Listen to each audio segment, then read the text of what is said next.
Welcome to Quebec's North Shore, home to some of the most rugged railroading in the world. During the next 15 hours, we're going to experience one of the most obscure, remote, and unique rail journeys in North America, traveling far beyond the populated regions of Canada and north into the lands of the Innu, in the heart of the Subarctic. This 357-mile daytime passenger train through Quebec and Labrador is operated by Tshiuetin Rail Transportation, Canada's first railway to be owned by Aboriginal First Nations. I'll share more about this unique company in Sept-Iles, Quebec, where we've arrived just after 6 a.m. All right, let's get checked in.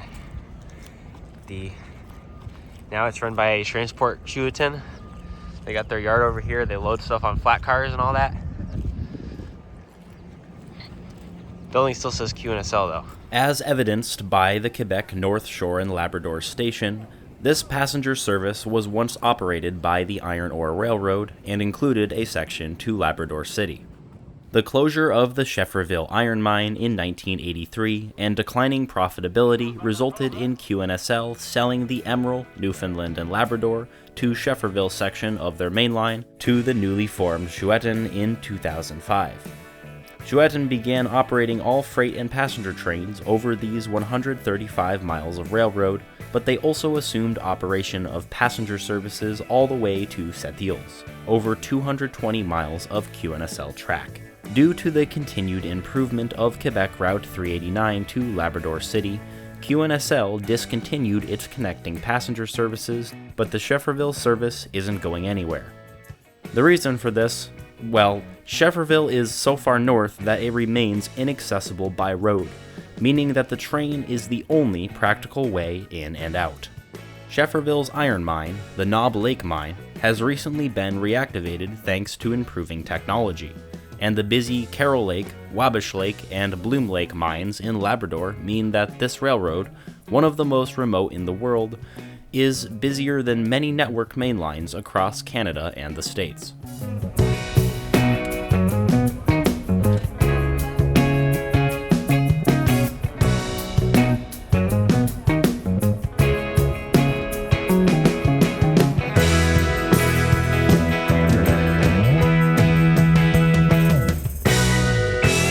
Eight miles into our 357-mile journey, we pass Sept-Iles Junction. This is where the Arnaud Railway connects to QNSL, a competing iron ore hauling operation that's been forced to work in partnership with the QNSL to move trains from Labrador City to the North Shore coast. We'll return to Sept-Iles Junction via dirt road later on, but today our train is wasting no time heading north, up the QNSL Wacona Subdivision and along the Moisie River.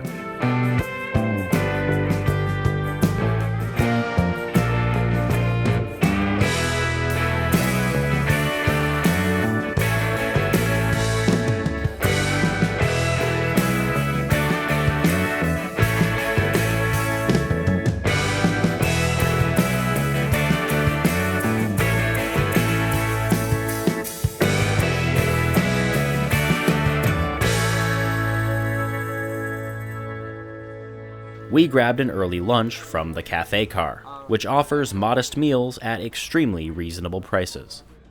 On our way back through the coaches, we discovered the greatest secret of the Tshiuetin. Dutch doors in the vestibules meant we could safely observe the passing trains and landscape without the constraints of window glass.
When your railroad is entirely inaccessible by road, everything must go by rail, even simple things like waste from the Tika crew camp.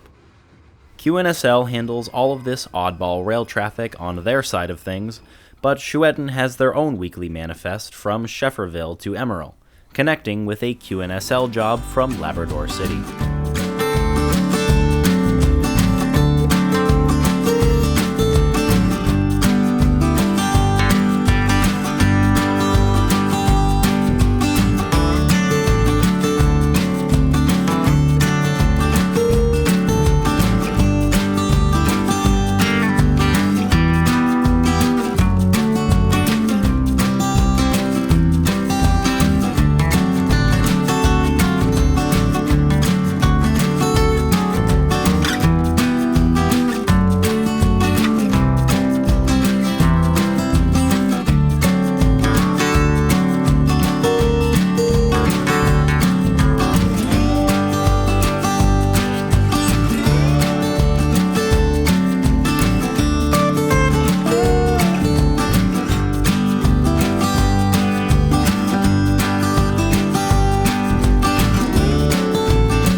May is the largest crew camp on the Quebec North Shore and Labrador, where maintenance crews and train crews lay over between assignments.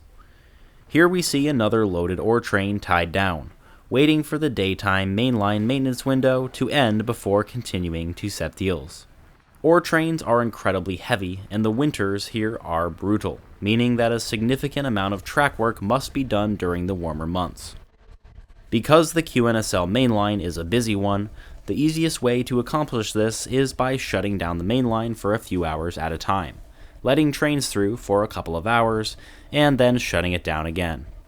Of course, they have to clear up and let the Tshiuetin through, otherwise this 15-hour journey could easily become 25.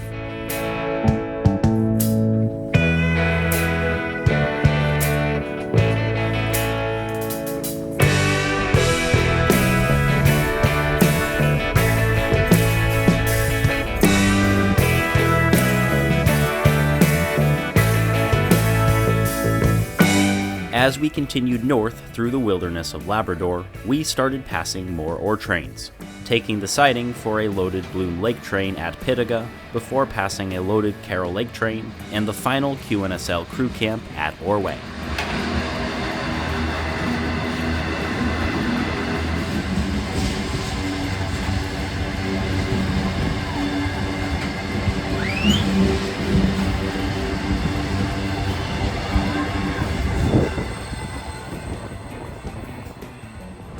You've been on the train. How long have you been on the train, Adam? We have been on the train for approximately 7 hours. Yeah. And then we crossed into Labrador, so we're at Atlantic time now. Not sure how that works exactly. I'm way too tired to figure that out. But we still got a long way to go.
At Ross Bay Junction, the QNSL-Wauconah Subdivision ends and the Northern Lands Subdivision continues west to Labrador City, where the Carroll Lake, Bloom Lake, and Wabash Lake mines are located.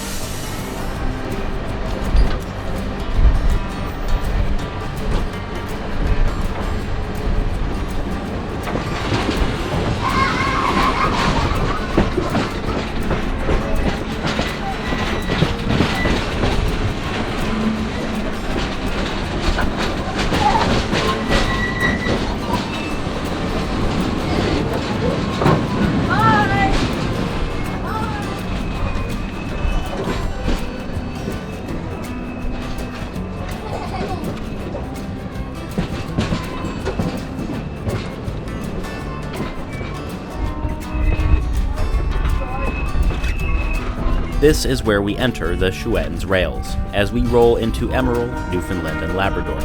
The Trans-Labrador Highway crossing at Emeril is the only paved grade crossing we will encounter on our 357-mile journey.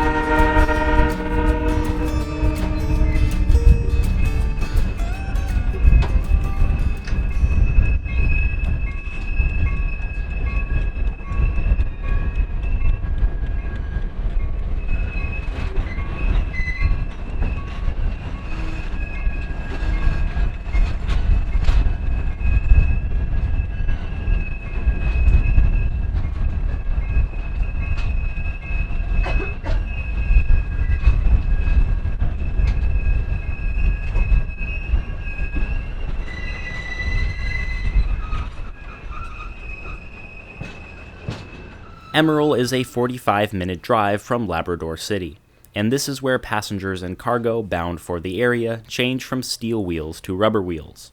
And this would be our last sign of civilization until we reach the terminus of Schefferville, another 135 miles north.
While many of the trains we pass along the way are active and have an engineer present, some of them are tied down.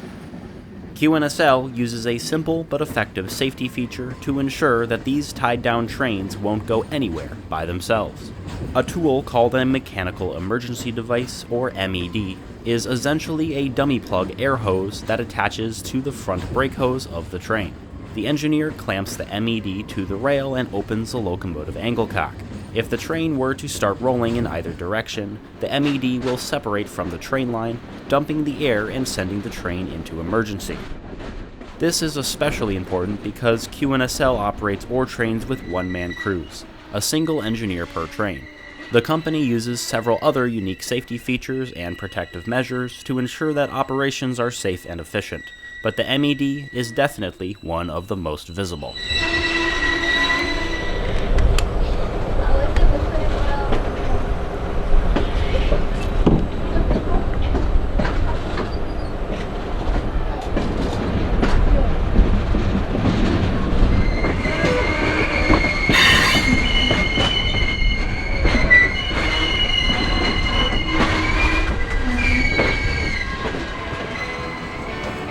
Adam, is this acceptable food at a semi-reasonable price? Very. Yeah.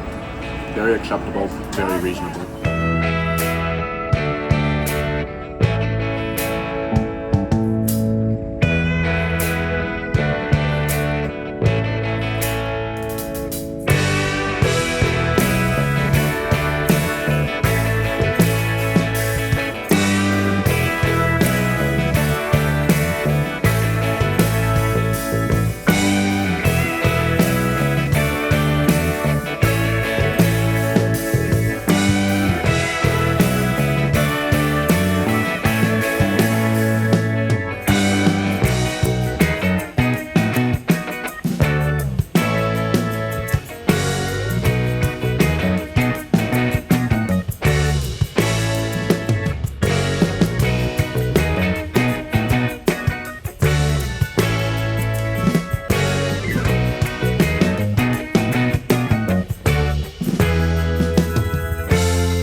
long last, we arrive at Schefferville, stepping off the train at exactly 9:30 p.m.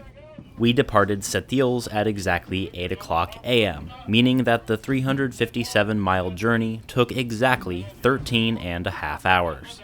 The 2 miles from the train station to our room on the other side of town were completed using a mode of transportation even older than trains. A good old walk through the dusty streets of Schefferville. Made it. Well, I've made it. Adam's still on the train. I stuck in between people. Adam, we made it to Schefferville. Finally. This is the edge of the map. 9:30. 9:30. We got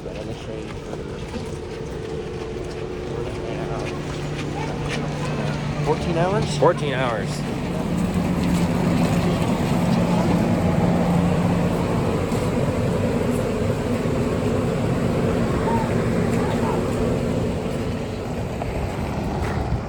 All the pickup trucks are leaving. We're marching.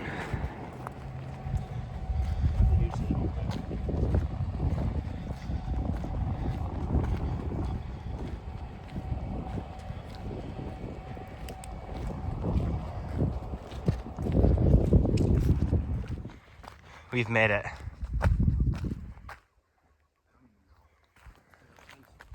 Adam, this is it. Let's go.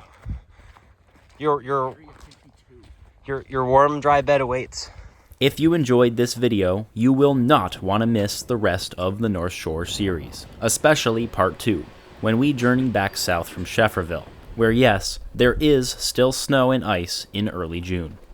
Smash the like button, thanks for watching, and I'll see you next time.